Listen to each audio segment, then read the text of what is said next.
we made a Roblox game, and you all hated it! So we've decided to add in this awesome looking effect. In this video, I'm going to show you how we actually made the effect in just a few minutes with zero coding experience at all. Wow. I started by opening up a new base plate, just so I don't accidentally crash the actual game and lose everything we've done so far. Then I grabbed a ready-made VFX orb from the toolbox. Why? Because I'm lazy and this one will look better. I renamed it to something easy like orb. Keep it simple. You'll need to reference this name in the script. Next, drag it into replicated storage. It'll disappear, but don't panic. It's meant to do that. Now make a local script in starter character scripts and name it whatever you want. Then type out the actual code. Hit play and boom! You should spawn with these double spiral trails spinning around your avatar. But what's the code actually doing? This top bit is just finding your player and your avatar's central part. This section here is actually pretty simple. This decides how many orbs spiral around your player. Don't go too crazy though, not unless you want to melt your computer.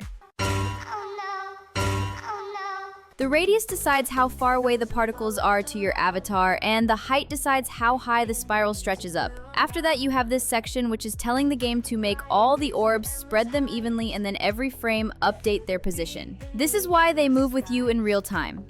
Huh? Simplified, that basically just means it makes a bunch of orbs, spins them around you, and then does that each frame. Next, I wanted to add this cool, sparkly aura effect. So I grabbed it from the toolbox, deleted its humanoid, otherwise Studio thinks it's a full character, and then dragged it into replicated storage. Made another local script and typed in the code. But what is the second script actually doing? Well, this big section here is only needed if your player is an R15 model. This is because the rig that the aura was made on is R6. So the names of the parts it needs to go on are different, so this just tells it what the new name is. After it's done this, it copies the effect and sticks it on only your player, and then destroys the original rig so nothing else shows up in game. Oh my god! What is that? Then you can hit play and should see this amazing aura effect that moves with your limbs.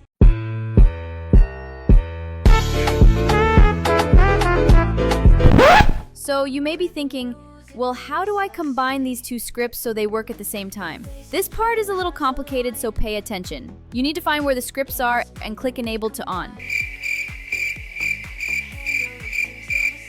Ta-da! Oh, and if you don't like the color, you can easily change it by going into the properties of the emitters and switching them to whichever color you would like.